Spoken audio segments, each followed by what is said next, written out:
નમસ્કાર ખેડૂત મિત્રો.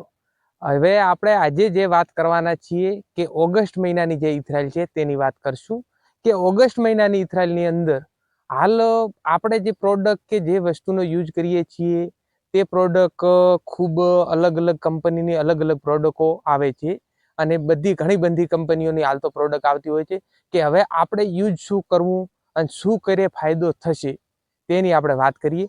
તો હાલ આપણે એક પ્રોડક્ટની વાત કરવાના છીએ કે હાલ મારા રોપાની કન્ડિશન તમે જુઓ કે હાલ મારે ચોકડી પડી ગઈ છે પણ ફૂટનો પણ પ્રશ્ન આ સાલ છે વરસાદના લીધે. મેં ઇથરેલ મારી હતી તે સમય પછી એક વરસાદ થઈ ગયો હતો એટલે પ્રોબ્લેમ છે અંદર. તો હવે આપણે આજે જે વાત કરશું કે શું કરવાનું છે તો આપણે આની અંદર હાલ એક સ્પ્રે કરવાનો થશે.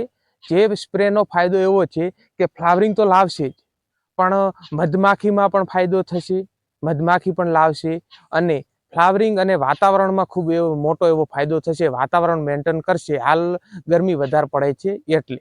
તો હવે આપણે જે વાત કરીએ કે જે ઝાયટોનિક કંપનીનું આવે છે, ઝાયડેક્સ કંપનીનું સુરક્ષા કરીને એક પ્રોડક્ટ આવે છે તે તમને બતાવું કે જોઈ શકો છો તમે કે આ પ્રોડક્ટ આ જે સુરક્ષા કહી શકાય જે આ સુરક્ષા છે. હવે કે આજે આપણે સુરક્ષાની વાત કરી તે સુરક્ષા 200 લીટર પાણીમાં આપણે 1 કિલો એડ કરવાનું છે અને એની અંદર આપણે દેશી ગાયનું જે દૂધ આવે છે તે દૂધ 2 લીટર નાખવાનું છે અને એની અંદર આપણે 1 કિલો 200 લીટર પાણીમાં ગોળ નાખવાનો છે.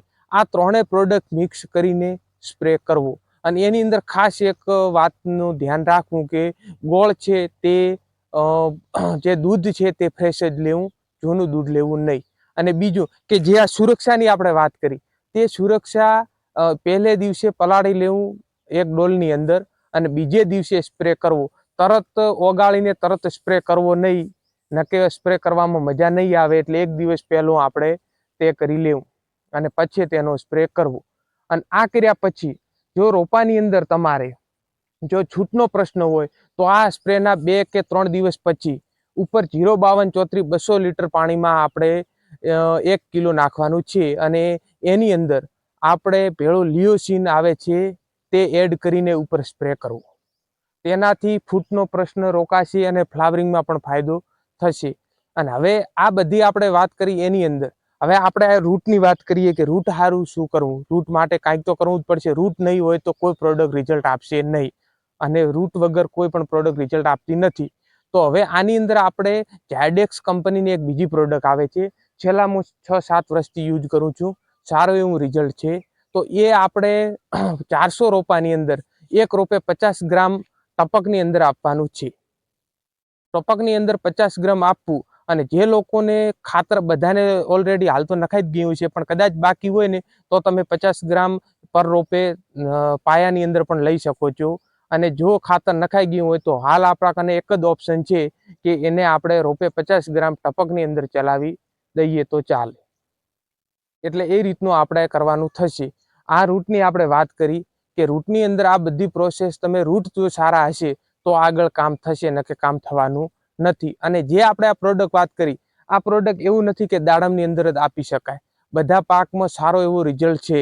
ઝાયટોનિક એમ્પનું સારો એવું રિઝલ્ટ બધા પાકમાં મળે છે અને મેં 3-4 પાકમાં અલગ અલગ યુઝ કરીને ટેસ્ટ કર્યો છે. મને સારો એવું રિઝલ્ટ દેખાણું છે. અને બીજું કે જે આપણે સુરક્ષાની વાત કરી હતી તે મગફળી, કપાસ અને વગેરે પાકોમાં પણ સારું એવું એનું પણ રિઝલ્ટ છે ફ્લાવરિંગમાં. એટલે રિઝલ્ટ સારું મળશે. અને આપણે જે ઝાયટોનિકની વાત કરી તે ઝાયટોનિક એમ બેરલમાં ગાળીને પછી આ કપડું આલે જ છે કંપની સાથે. આ કપડા વડે તેને ગળી લેવું તો ટપકમાં ચલાવવા માટે સારું રહે છે. નકે કદાચ ડ્રીપર કે એવું બ્લોકેજ કરી શકે છે તો આપણે આનાથી ગળી લેવું તો જ રિઝલ્ટ સારું આવશે અને કામ સારું થશે. હવે જે આપણે વાત કરી કે બધી અલગ અલગ કંપની અલગ અલગ પ્રોડક્ટ બનાવે છે અને બધી કંપનીઓની કોઈ પ્રોડક્ટ એવું નથી હોતું કે બધી પ્રોડક્ટ સારી હોઈ શકે.